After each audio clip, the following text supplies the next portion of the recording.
Hello, everyone, and welcome to another episode of Lunch and Crunch. And hopefully, you are hearing me as I say these words because that has not been consistently true in the past. Hopefully, you hear us. Hi. Hooray! They can hear us. I Yay! think I may have solved the problems. Oh, that's it. This is the last one. Great, we're done. Yep. And thank you, everybody. Been appreciate. We're out. We're done. We've solved it. I've actually did some research in OBS, so I think I've kind of figured things out, but we'll see how it goes. Anyway, we're not here to talk about OBS. We are here to talk about mechanics and our lunch. Our lunch. My lovely dear co-host, what are you having for tea and or lunch today? For lunch, I'm having a burrito. Ooh, a burrito. A red steak and cheddar burrito because nice. I needed something lazy that I could do quickly. And then for tea, I am having another Harney and Sons tea, which is their Earl Grey Supreme. It's just an Earl Grey. I don't know what's supreme about it. Earl Grey mediocre. Yeah, it's just an Earl Grey. They have another Earl Grey, and maybe it's not as good. I don't know, but I would be really I don't want to try their Earl Grey if it's not as good as their Supreme because their Supreme is just okay. So I don't know. I feel like we're now ranking these teas on the fate ladder somewhere. Yeah. Excellent, legendary. Legendary Earl Grey. Yeah, this is not it. This is more in the I have this skill, but I don't exercise it very well. Oh god, so good.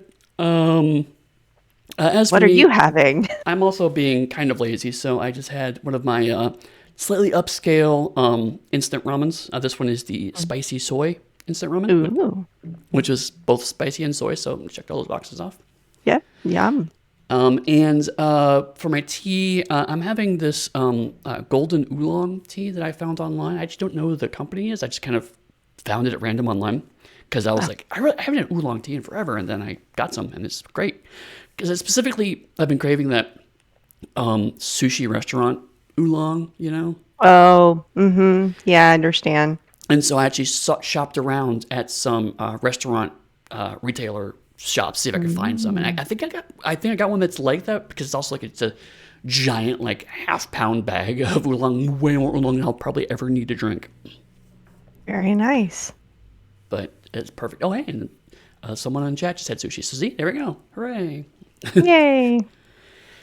Excellent. So today, a couple things. First of all, we were kind of hedging about, hey, are we going to do this anymore? And then we found an episode and we thought, okay, that's cool.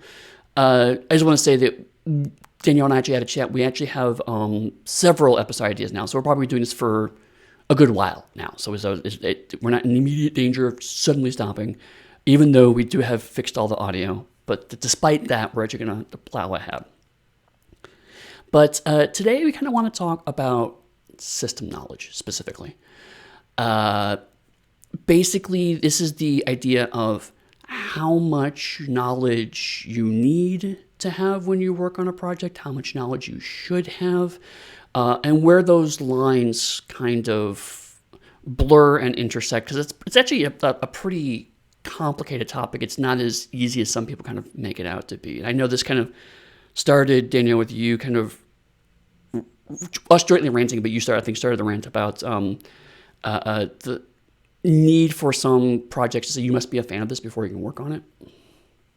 Yeah. I often see this whenever I'm applying for a project that's, and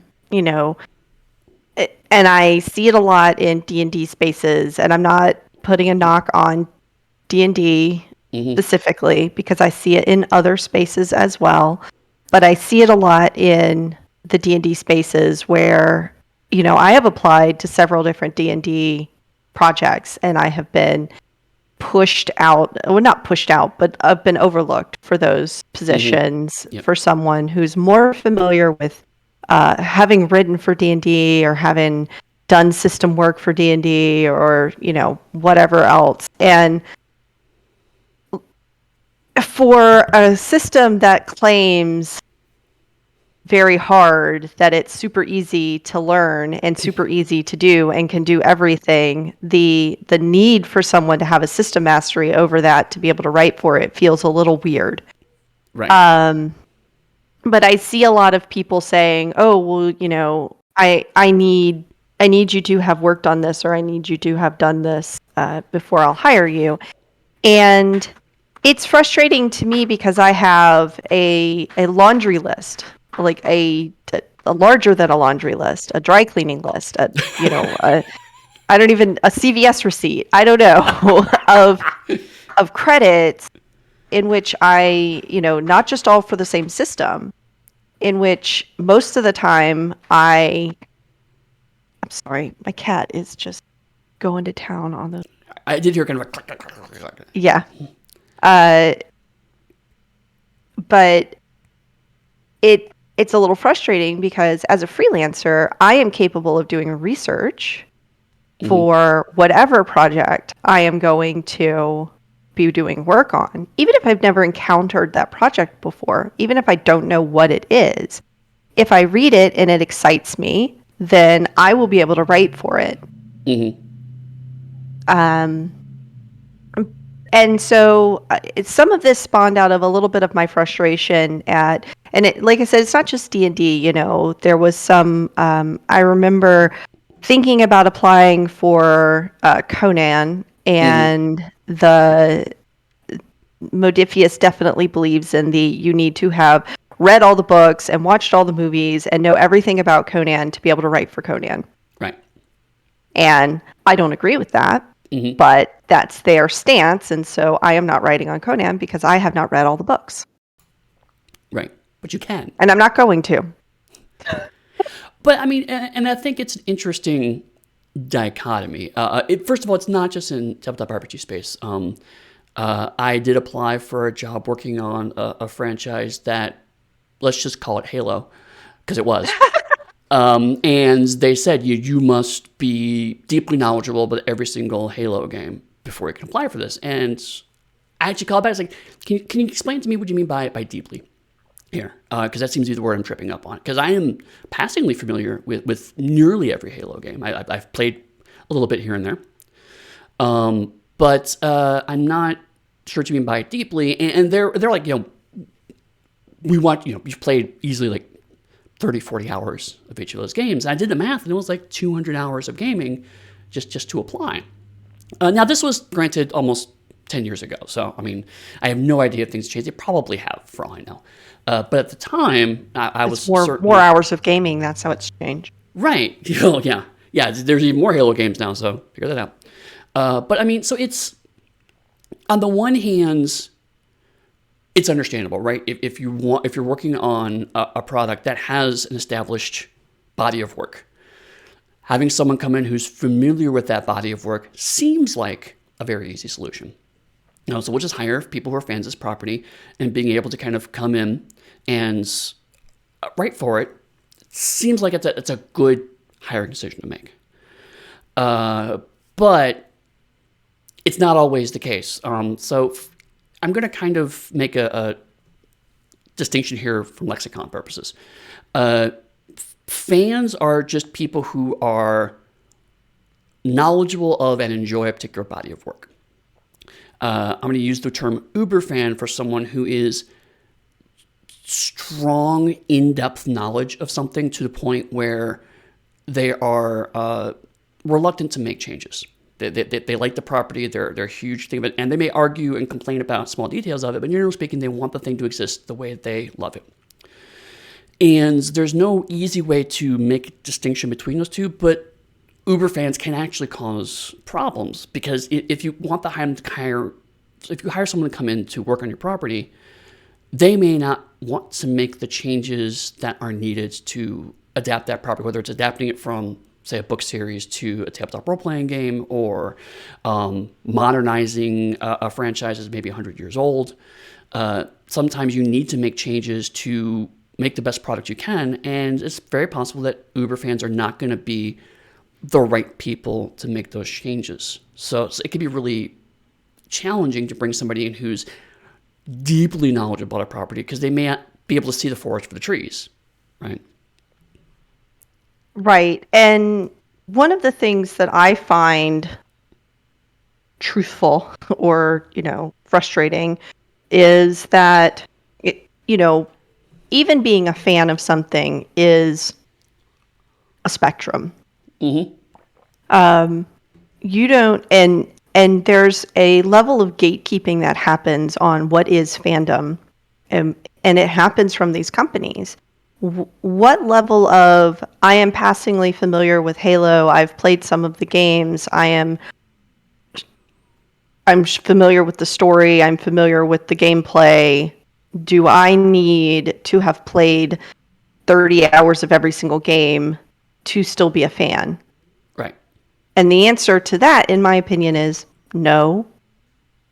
The thing, somebody asked why it frustrates me that I see, these requests of these fandom requests. Mm-hmm. And the answer is that I don't need to be an Uber fan. Mm-hmm. I don't even need to be a particularly knowledgeable fan of a property to be able to write for it well. Right. Mm-hmm. Because I am a professional and I can do research. And that's part of what I would do anyway. Even if I was a fan, I am incapable of holding all knowledge of all the things I am a fan of at all times. Mm-hmm. I am going to have to do research, whether I am a big fan of this property or not. Right. And there's no amount of knowledge that I have that will supersede the need for research, at least for me. Now, there are some people who may have memorized literally every bit of everything for a person, for a single property. And if they get to work on that property, they may not need to do research, except they will. They'll still need to do research because they will need to research the things that they don't know that need to change, or the new things, or whatever. And so you wind up with this implication that a freelancer can't do research well unless they already know the information. Mm-hmm. Right. And I mean, I think to kind of defend hiring fans for a moment, especially for a licensed property with a huge fan base, you got to make sure you get the details right. If you do, let's say, a tabletop role-playing game of Transformers, because that's a ludicrous idea that no one would ever make. But I mean, if you don't, if you say, okay, well, Decepticons don't have purple, they have red icons, and Autobots have purple icons, like that's a mistake unless you're specifically referencing the parallel universe, shattered glass universe. But besides that, that's detail that you need to get right. You need to get core things about the property correct. If you work on Vampire the Masquerade, but you try to introduce vampires who fly, a la, say, Twilight, that may seem logical to you because it's a vampire property, but that's going to feel totally wrong for Masquerade or even Requiem, unless they turn into an animal.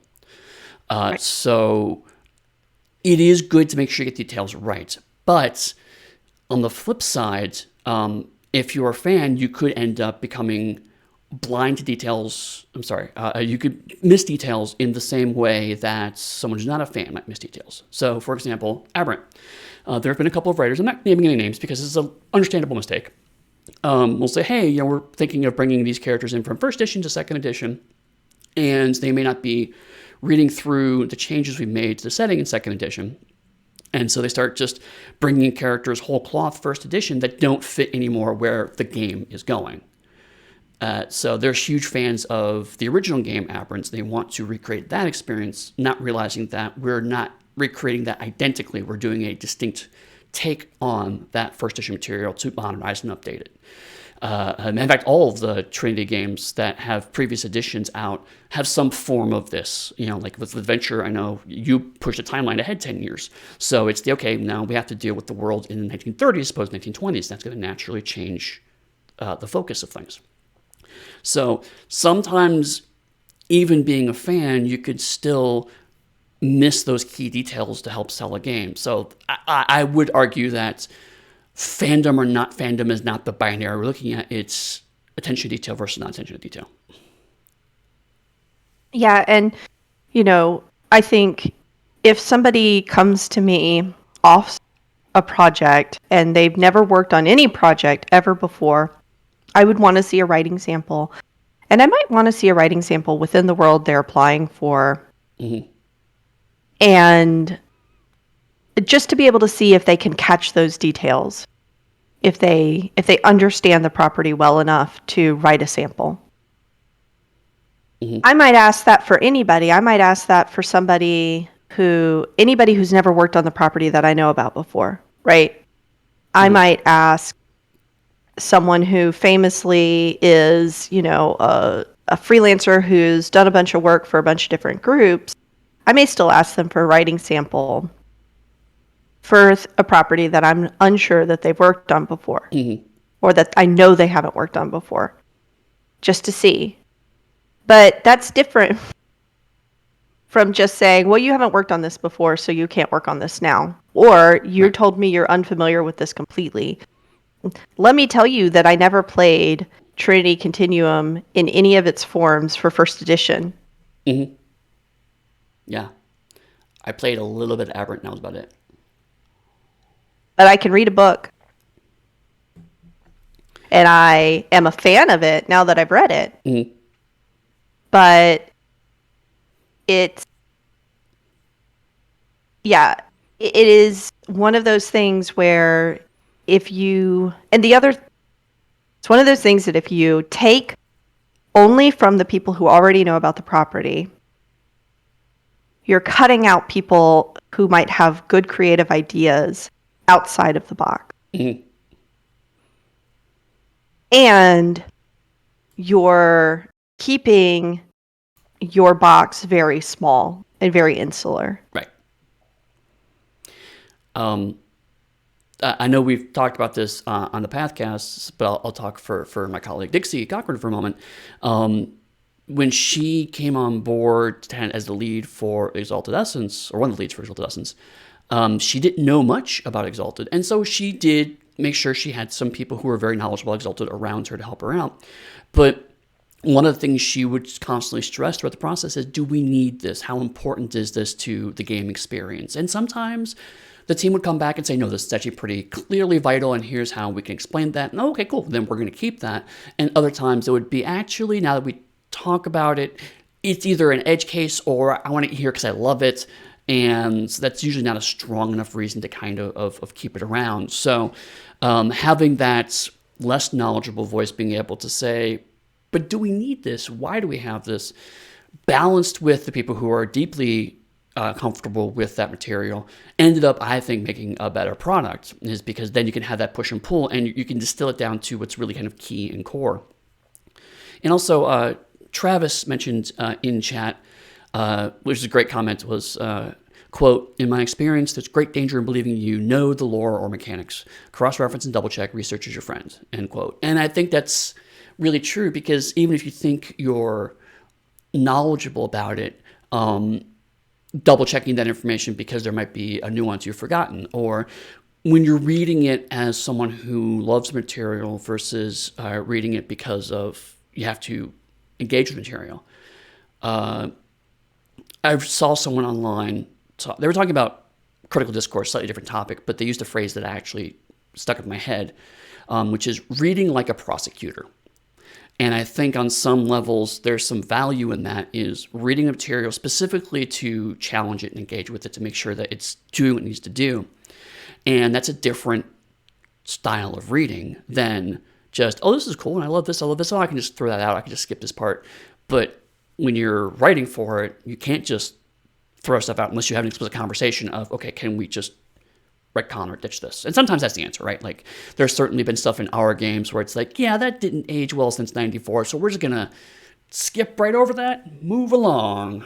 Move along. Ask the mites, they get darker when they get older. Oh, yeah. Right. Yeah, right. Just kick that one out. We don't need that.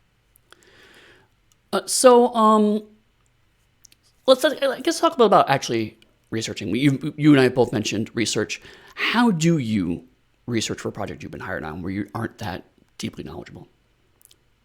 Well, I mean, the first thing I do is I read it. You know, if it's a second edition of a game that already exists, or if it's a game that already exists and I'm writing for like a supplement or a additional thing for it, then I read the core book. Reading the game book that already exists is, the fastest way to learn about it. If it is a property that is like like Transformer or something that already exists that's being converted into a game, then I would consume some of the most easily accessible media around it. So I might watch TV shows about it. I might watch the TV shows. I might watch a movie or two. I might, pick up some popular comics for it and read those. But I'm not going to do extensive research until I know exactly what I'm writing. And then I will research that specific thing. So, if I'm writing about an era of this, I could use this as an example. Avatar: The Last Airbender. I was hired to write the Kyoshi era adventure for the adventure booklet.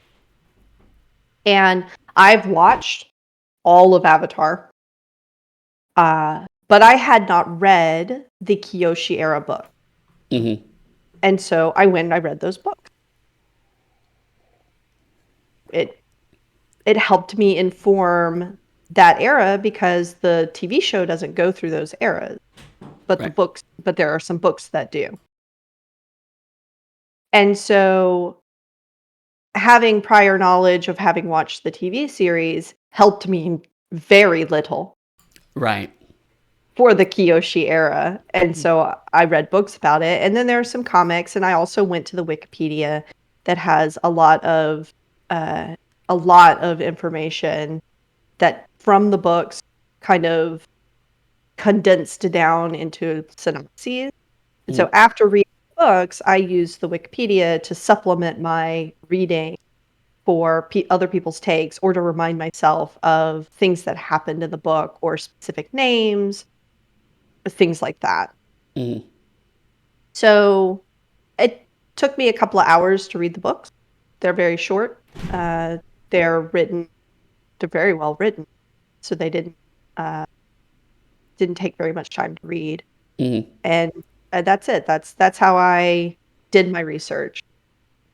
So I'd say I probably do 5 to 10 hours of research for a property if I've never worked on it before. And that's usually sufficient for me to write well.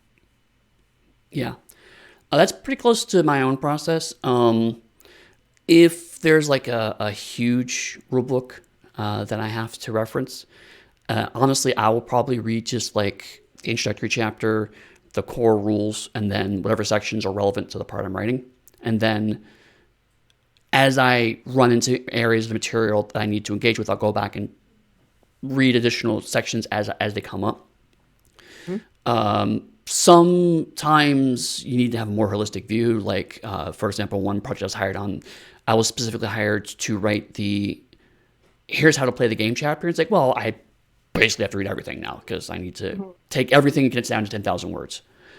So that was kind of a special case. But like you said, it's like, you can read. I've also learned skim reading. I actually spent time studying how to skim read.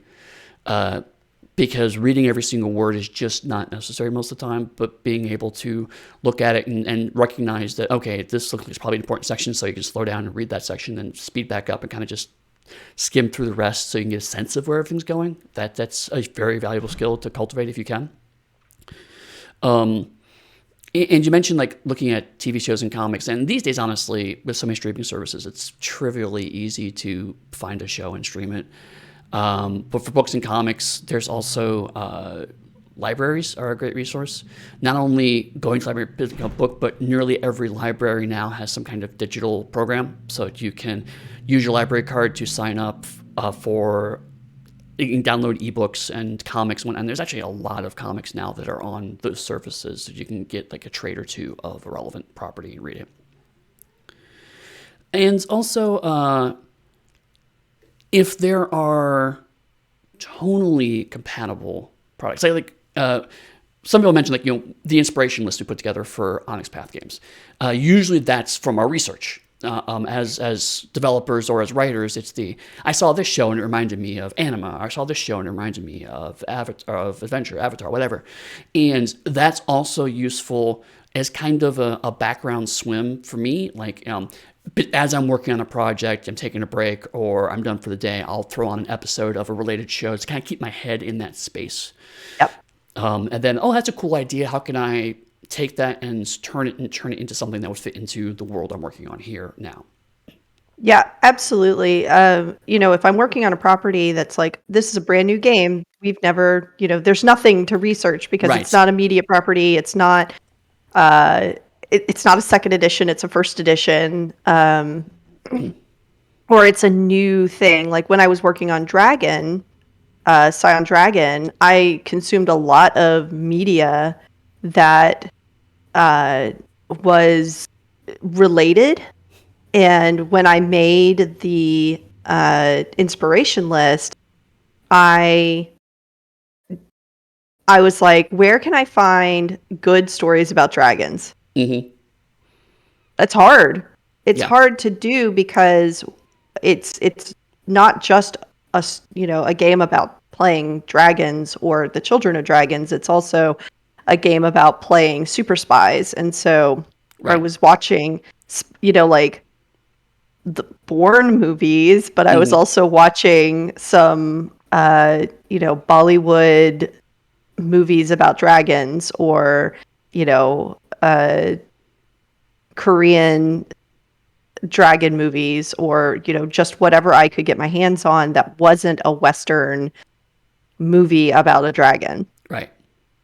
And that really helped keep my focus on what it was we were doing and giving other people inspiration for what to write about. Mm-hmm. They're talking about the Anima inspiration list, which is just so long. Yeah, I mean, and it's funny. That's a good point because when I first started putting together Trinity Continuum Anima, the only initial touchstone we had was Ready Player One. And full disclosure, I did not like Ready Player One, and so I was like, can we find anything else to reference? And this was before I had learned about the isekai genre. So I was like, we kind of described it as like, I feel like there's other media in this space.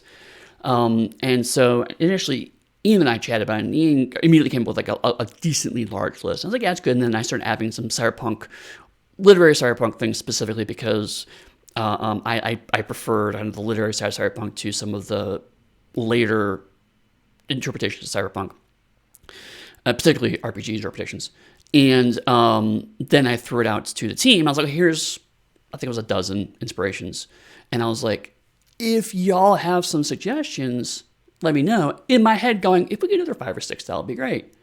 And yeah, it just kept growing and growing and growing and growing. When it get like 50, I was like, okay, guys, thank you. You did what I asked you. I appreciate that. Please stop. There's too much. It's too much. And yeah, okay, yes, Dixie, I'll mention other lands too, because I did not mention other land initially, and Dixie brought it up, and it has been brought up ever since. But I mean, this is why research is good, right? Is because even if you think you know your property, even if you are identified as, or even self-identified as an Uber fan, going back and researching will often show you new things, especially if you're researching things that are on the fringes or that are, like I said, ancillary or kind of adjacent to it. I've worked on things like I've worked in Sherlock Holmes games, I've worked on WWE games, I've worked on a lot of franchise properties, I've worked on Futurama, and looking at things that are not exactly that, but are kind of like that, can often inject fresh takes. Like when I wrote on the Futurama mobile game, it was during the 2016 election. And we were trying to nail down the voice for Amy's dad, who's this very rich character. He's rich, he's arrogant, and so I was trying to find his voice, and finally I literally just started stealing Donald Trump quotes and putting them into my dialogue. And the writer's like, yes, that's exactly the voice. And I'm like, okay, full disclosure. I didn't write this. Here's where I got it from. But it's like, okay, let's Donald Trump minus racism. How can we actually make that into a voice? And that solidified that character a lot more than trying to look at material from the show, because it was a character that was written so inconsistently in the show, we couldn't actually use that as the basis. So it's like we need to kind of start from scratch. So it can be valuable to say, okay, let's look at options that aren't actually directly from material that can bring more to it. So research should never be off the table, in my opinion. How much research you need to do and what kinds of research you need to do, I think, are the parts that are more negotiable. Yeah, absolutely. And, sometimes I'll research a project before I even apply for it, just to show that I have the ability to have some knowledge of the project, right? And I think that that's pretty standard. A lot of people will do that. I don't apply for something and be like, I had never heard of this until I saw your all call, and I don't know anything about it. Please let me write for you. And I'm like, that's actually not a good thing to say. And so instead, I think, being like, I'm passingly familiar with this and I would like to write for you. And here's a writing sample set in your world. And here's my ability to demonstrate that I can do some basic research and hit your tone and hit your needs. Right. And sometimes that works and sometimes it doesn't. But it's the most basic way of saying, I don't need to be a super fan. I don't need to be an uber fan. I don't even really need to be a full fan of this property to write for it. Yeah. And knowing about, that's just a good point about knowing about either the property or even the company you're writing for a new game can help. Like Onyx Path, we have a pretty wide range of games we make now, but we have a certain kind of house style that if you have written for Onyx Path, you kind of internalize and maybe aren't always even consciously aware of. But an Onyx Path book reads differently from, like, say, a Palladium book or from a Hasbro book. They have different tones. And if I had to encapsulate it, I would say that Onyx Path books tend to focus more on presenting the experience rather than necessarily presenting rigid mechanics, and will often err on the side of experiential points rather than rigorous mechanical depth. That's kind of a way I would describe it. But we break that occasionally. Obviously, Exalted also has a strong mechanical depth. So, I mean, it's not like that's all of our games. But it's generally kind of, you start there and then you build the deviations up there. So being able to say, okay, I'm working for this company, it's maybe a brand new game I don't know anything about, but I can at least look at some of the other games they make, grab a quick start or some free material or read their website or whatever, and get a sense of what kinds of things are they making, what kinds of things they're doing in this area. I've done that a lot in the video game space, where it's like, okay, let me download a demo of their game, play their game for half an hour, get a sense, okay, they really care about story. There's lots of story depth, so let me make sure that's a big thing. Or they actually look much more at emergent story rather than scripted stuff. So I need to make sure that there's lots of environmental stuff and keywords and whatnot. Right. Yeah, and I think that that's a little bit of when we talk about being a fan. So that's the other thing is, you write better when you enjoy the thing you're writing about. Absolutely. You write better when you're a fan of the thing you're writing. And I think that, one of the things that people don't think about is I need you to be a fan of this property to write for it. Doesn't mean, or at least in my world, doesn't mean that you need to have that prior knowledge before you come and write this. It just means that you need to be the kind of person who's going to be excited about what you're writing about. Right. And you're going to enjoy the thing you're writing. I would be head over heels to write for Star Wars, Star Trek, anything sci-fi, Eclipse Phase. Heck, I wrote for Mindjammer. It was exceedingly fun. I had never read Mindjammer. I was familiar with it passingly. John Sneed asked me if I wanted to write something for it, and I was like, heck yeah, because I'm a fan of that type of media. And so I read the book, and I did some writing, and I think it turned out pretty good. But I think when you're trying to hire someone, understanding where that enthusiasm comes from is difficult. And so it translates into, well, you need to know about this property. I would much rather hire someone who says, oh man, this is exactly the kind of thing that I really enjoy reading and consuming, and I haven't read and consumed this specifically, but I'm a huge fan of horror, and so I want to work on your horror game. I'm going to be like, yes, I want you to work on my horror game because you're going to be interested and invested in making it good and hitting the tones right. And maybe you're going to inject new creativity and new thoughts and ideas that people who are already fans are maybe too stymied in the way it used to be. Yeah. And so we've been talking a lot about really the lore of games. Take all of that and apply it to systems, and all of it holds up, right? Yep. People should be fans of, you should think about, I would like to play this game when I'm running it. Right. And people are fans of different styles of systems over other styles of systems. And if you're really into games with lots of tactical depth and you're going to write for a theater of the minds, tactics lights, tabletop RPG, you're probably not going to have as much fun unless you can see yourself playing that kind of game, because people are not binaries. People can embrace a wide variety of interests. But if there's a game like, I just really don't think that would be for me as a player, it's going to be hard for you to design that space. You're going to have to really dig deep to try to find what's interesting there. So, but I have discovered lots of gameplay styles that I didn't think I would like, because I was like, you know what?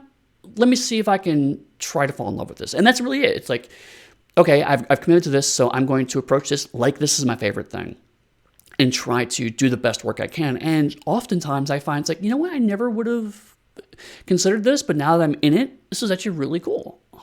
Yeah, I have a story about a game that we both worked on. I'm not going to name the game, Right. but It's not an Onyx Path game. It's not an Onyx Path game. And the game itself, I didn't love. But the system, I did not think, I was hired to work on the system specifically. And it was like a 2D10, add the numbers together, get a result kind of system. And at first I was like, okay. But the more I worked on it, the more I was like, actually, this is kind of an elegant system. Yeah. It works. It has a nice little, a normal distribution. It's got a good curve. It's got, it's pretty simple. And I didn't, fall in love with the game, but that system was kind of cool. And I definitely started to like the system the more I worked on it. And, to the point where I was pretty proud of the changes that I made to it to really clean it up. Yep. Where I was like, oh, this game will play really well. And I could see having a ton of fun playing this game. And that's, I think, the goal. Yeah. Sorry. I'm sorry. I was gonna say it's similar in the sense that I at the time I started working at Pugmire, I have really fallen out of love with D&D. I was like, I'm not really a fan of it. 3.5, I 3.5 initially brought me in, but 3.0 brought me in, but then by the time we got into the height of Pathfinder 1 and late D&D 3.5, I was like, it's too much. I don't like it. So when I worked on Pugmire, my goal really was, okay, how can I turn this into a game that I can love? And so that was kind of the opposite approach, but the same end goal. Is like I ended up working on a game that I love, but it was, let's take this game I don't like and turn it into a game I love. How would I approach this game by doing more of the narrative fun stuff, the I&D? And it helped that 5e came along during that process and answered actually a lot of questions I was trying to answer. So it streamlined a lot of things for me. And now I still really enjoy 5e, even just as it's written. But it started from, I don't like this. How can I make this into something I will enjoy? But you're right. I mean, there are also times where you start to go, okay, I see where this is fun. When I first started working on Exalted 2nd Edition, I was very intimidated by it. And to the point where most people don't even realize I worked on Exalted 2nd Edition because it was a very short period of my career. But I was like, okay, I like I definitely love the lore of it and the world of it. And I was like, okay, that's a fun space. But the other piece was I got a chance to talk to one of the designers on first edition. And when I talked to her, she pointed out that a lot of the design was really a collectible card game. All the charms really work as kind of a CCG. And so you're building your charm tree out in the same way you would build a deck in like Magic. And I was like, well, I do like those games. And when that switch flipped in my head, I was like, okay, now I get the fun of this. It's not meant, you're basically printing an entire CCG set into a book. No wonder it's huge. No wonder it's big. It feels overbearing, but it's not it. The idea is that you take bits and pieces of that to really dial in that exact character you want. You want to get your blue deck of Magic dialed in a certain way. You want to get your monster summoning deck, whatever. You're trying to get a versatile experience. You're picking those pieces and put them together to fit exactly that mode. I'm like, okay, that's what's fun to me. And I was able to kind of extrapolate from there. Right. I had never heard that before, but now that you've said that about Exalted 2nd Edition charm trees, I'm like, oh, yeah. Right? Yeah. Again, it was something that it took someone to say that to me, but I mean, being able to find that space, like, oh, okay, I see what this is trying to do. And also sometimes coming to it and saying, okay, is this what you're trying to do, can open up doors. When I was working on the They Came From system, Matthew was like, okay, here's kind of the big changes I want to make to Storypath. But he said, I want you to write the system chapter because I know you're working with the folks on Trinity and Scion, so you can kind of just help me bridge that gap because I'm not exactly sure all of the details of it. I know I want to change injuries to this. I want to change this piece to this. Archetypes. He had all the big pieces in place. And I know you were still working on Trinity at the time, and Neil was working on Scion. And so I was asking a bunch of questions. Like, okay, when you say this, because I'm working from old drafts, what do you mean this? And I'm pretty sure it was me that was like, okay, so you're talking about spending stuff like an economy. And I remember at least Neil was like, yes, that's exactly what I meant the entire time. And it was like hastily writing stuff down, But being able to come from an outside perspective, it clicked things in my head to a degree. And I remember also you and I chatted specifically at Midwinter when I was talking about Dystopia Rising. And I was like, okay, I want Psionics to do X. And you and I just kind of talking back and forth about how to get that distinctly DRE psionic approach. I didn't want it to be like Aeon because I wanted it to be different. Right. And you knew enough about DRE to be able to say, okay, these are the things you need to get nailed down for Dystopia Rising. And me coming from an outside perspective going, okay, but what about this? This is gameable, this is not gameable. And that led to a really great conversation and a really fun presentation of a power set that was different from the other psionic version of Storypath, but still was very clearly rooted in Storypath as a system. Right. And that's the kind of stuff that I really love is when you know just enough about a system to have ideas. Yes. We're like, well, what if we did this? What about this? That's my favorite part of system design, and you don't need to know a whole lot about a system, honestly, to be able to say, well, what if we did this? Now, you should know something. Yeah. Again, research. You know, and do some research, and this goes also to, and I'm gonna kind of, we've kind of tangented a little bit anyway, so I'm gonna keep doing that. But what? So one of the things that I see happen a lot is someone especially in the indie space, will go, I've come up with this really cool new mechanical thing to do this thing, and it's so innovative and it's so new, and it's literally never been done before. It's literally a thing that like 5 other games are already doing. Right. And not that they are copying those other games, but that they have come up with that system or that idea of their own. Like, I hadn't heard of it before, and I thought it was really cool, and now I've done this thing, and it turns out that actually that thing is being done in other places, and you don't know about it because you didn't do any real research into what are other games doing. Right. And I see that so many times, and I'm just floored by it every time. I'm like, yes, here you are reinventing the wheel. You might have, if you knew where the wheel was, you might have come up with something even cooler. What if we had initiative, but instead of going in the order of the roll, people could pick who would go?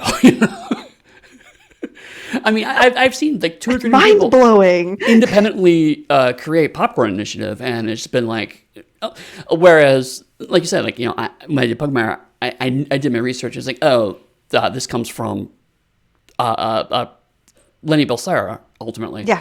And so I went to Lenny and Fred, and I was like, Fred Hicks from Evil Hat, and I was like, is it okay if I use this? They're like, yeah, cool. So, I mean, it's like, cool, great. But, yeah, I mean, as much as we talk about, hey, you can watch TV, you can read comic books, whatnot, it's the same thing. It's like, you really should ideally play other games, but if not, the default natural time was at least read the rule book. But now we're actually in a really great concept of Golden Age of you can find a YouTube show, and most likely someone's playing that game. You could find a podcast, and most likely someone's played that game. Listen to it or watch it for an hour or two. You can get the basics of the game. There was one project where, the one I mentioned earlier, where I had to condense all the rules down to a Let's Play chapter. They had done an actual play test on YouTube, and so here's the link. I was like, great. So I watched that for 3 hours. I was like, okay, now I see what the play experience you're going for. And I was able to ask then targeted questions of like, how does this work? How does this work? You did it this way in the play test. Is that the intention? Did you change that? Was that where you want to go with that? That seems to be jarring here. But I'm also able to, like, okay, what other games in this space exist? Particularly if I'm pitching new games. It's like, okay, what other games are doing stuff like this, and how does that look? Right.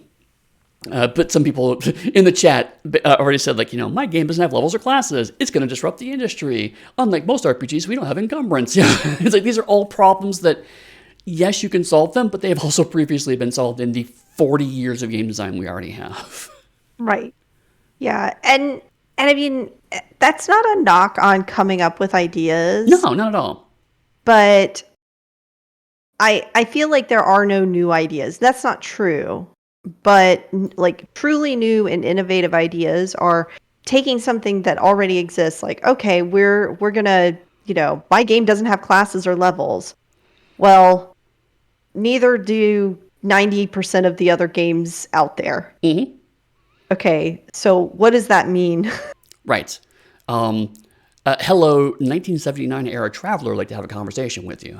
Right, exactly. I mean, Vampire the Masquerade doesn't have classes or levels. No, it doesn't. I mean, you can make an game argument from the 90s. Right. Well, you can make an argument for classes, but definitely not levels. Right. And I sometimes I feel like there are no new ideas. And so really it's how do you take the old ideas and make them fresh? Mm-hmm. And the way to do that is to know what the old ideas are. Yeah. And this goes back to our earlier point is you have to love the game design. I remember when I worked on Cartoon Action Hour with Cynthia Celeste Miller, and I came in after the core system had already been designed. So I was mainly there to kind of help flesh it out a bit. And it uses D12s. And I was like, so I'm curious, what was your logic behind D12? Is there a certain bell curve you're shooting for? Is there a kind of mechanical? And she's like, no, I just think D12s are overlooked, and I wanted to make a game that used them. And that is a valid design decision. The part of the reason why Storypath uses D10s is because Onyx Path was originally known as a company that keeps alive old tabletop White Wolf games, and they use deep 10 pool systems. So to bridge that continuity from classic fans to new fans, we wanted to keep that point of commonality of pools of D10s. So that was why Storypath has pools of D10s. I mean, there are other reasons, but that was the primary reason. It was like, this is having dots on a sheet, and pools D10s are familiar to our audience, so let's keep that piece so that way the other changes you make won't seem as jarring. Right. And go ahead. Well, I was going to say, and that's that's kind of a thing. I ran into that with the game that I'm designing. And I have struggled to continue to design, but that's neither here nor there. One of the things is that I had an interesting concept for how the game plays and what happens during the game that was unique enough and weird enough and strange enough that I had suggested to me that the game system itself, the engine that runs it, be something that is already familiar to players. Mm-hmm. So to use a system that already exists and is doing well so that it is not yet another new thing that the players are learning and trying to grapple with. Sure. Like, only one new innovative thing at a time. Sure. And I don't think that's 100% necessary, but I did understand, like, I did feel that, yes, okay, I totally get where you're coming from in this instance of let's make sure that the game itself is easily and accessible if I'm going to be doing this weird, innovative thing that people are going to have to learn and kind of... Oh? Yes, what? Oh, no, nothing. I don't know if it's true for everybody, but my Twitch stream just told me there was a network error. Oh. But I don't know. Nope, it's fine on my end, so... Okay, so it's just a me thing. Sorry about that. Just you. Just me. Network. But you were saying, yeah, I was saying that having innovative things that you don't want to detract from whatever that innovative thing is while you're trying to make a game interesting. Right.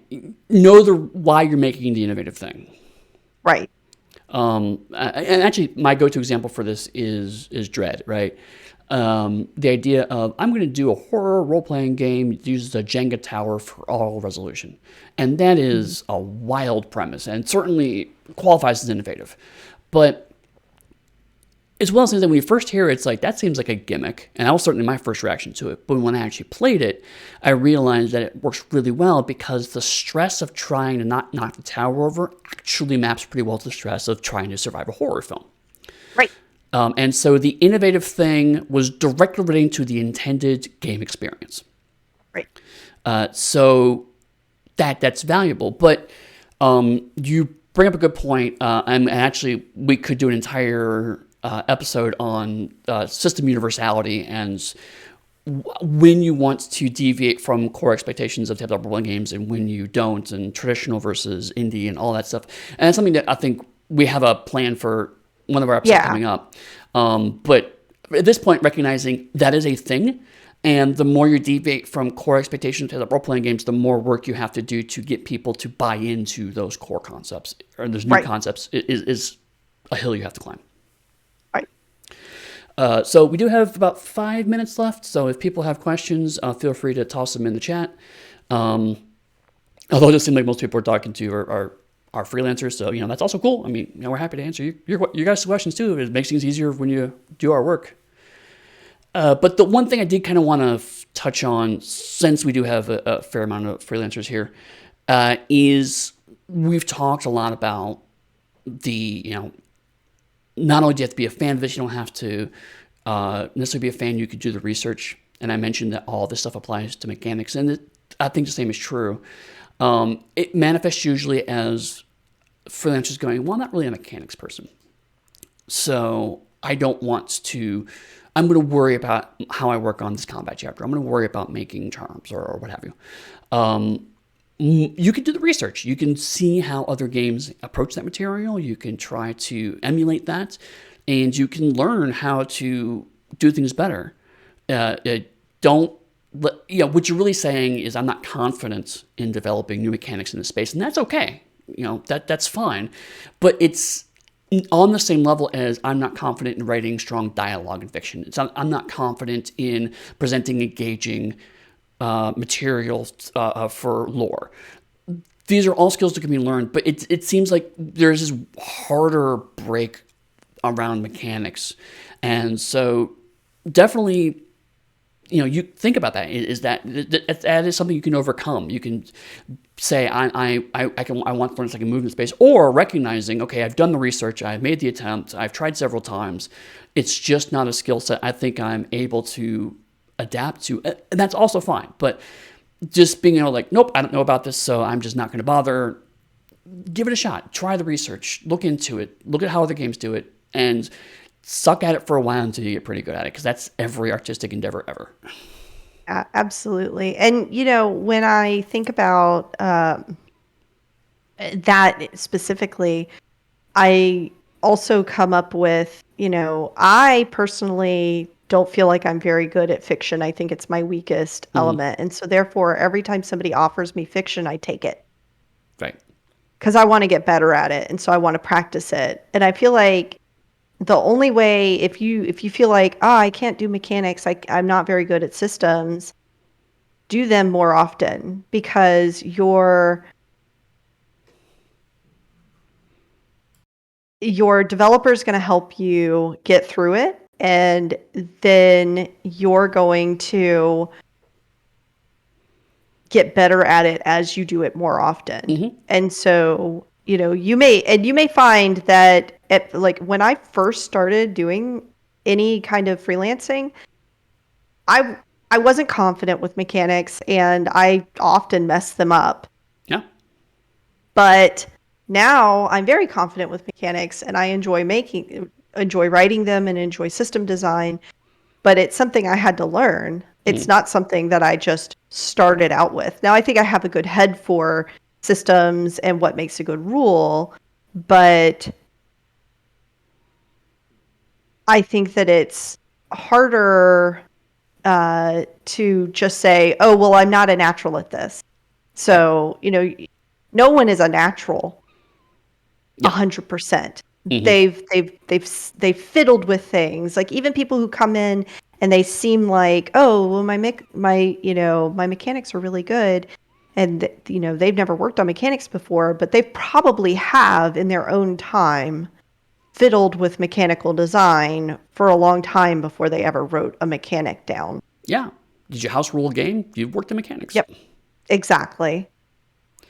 And I mean, my same way. I learned. I made some horrible mistakes. I still remember working on the Tomorrow Night's role-playing game, which is a game about power armor, and I kind of forgot all the rules for power armor. So, I mean, you make mistakes. It happens. But you just got to keep trying. And ideally, you're working with a developer who can help you and give you red lines. That's okay, go this way versus that way. And then you can either have a conversation, ask questions. Okay, why did you make that decision so I can learn better? Or the developer's already pro-offered, here's some advice and here's why I'm suggesting you go in this way. But I mean, it doesn't necessarily mean you have to always do something you suck at. I mean, sometimes it's I've hired you because I know you have this specific voice and I want that voice represented, or you have this great design ethic that I want to see. I mean, sometimes you're hired for your strengths, but if you approach something you think is a weakness, it's okay to say, I don't think I'm good at that, but I'm still willing to take it on. I'll need a little extra help at the development stage. My red lines might be a little rough. Just be open about that. And then a lot of times, okay, cool, yeah, I want to do that. In the chat, a good point, Dixie was like, hey, I'm not great with mechanics. Like, cool, here's 2 character creation chapters. I mean, Travis, like, I'm not good at fiction. Like, I gave him a 40,000 word novella. I mean, sometimes I will do that. I will counter program because I want to try to grow people's avenue, because I think the more skills you have, the better of a designer you'll be, even if you're not perfect at all of them. I was a gifted kid too. I know the whole, I failed this once, so I will never try it again. I know that pain, but it helps. Yeah. I think a lot of us calling know that people pain. out. I'm calling myself out. Eddy. I suck at this, so we'll never do it again. It's something I still struggle with today. I mean, 40 years later. So it's hard, but if you can research for something you love, you can research for something you're learning about. And that goes for lore, and that goes for mechanics, that goes across the board. Right. So with that, if people wanted to chat with you about research and the like, where do they find you online?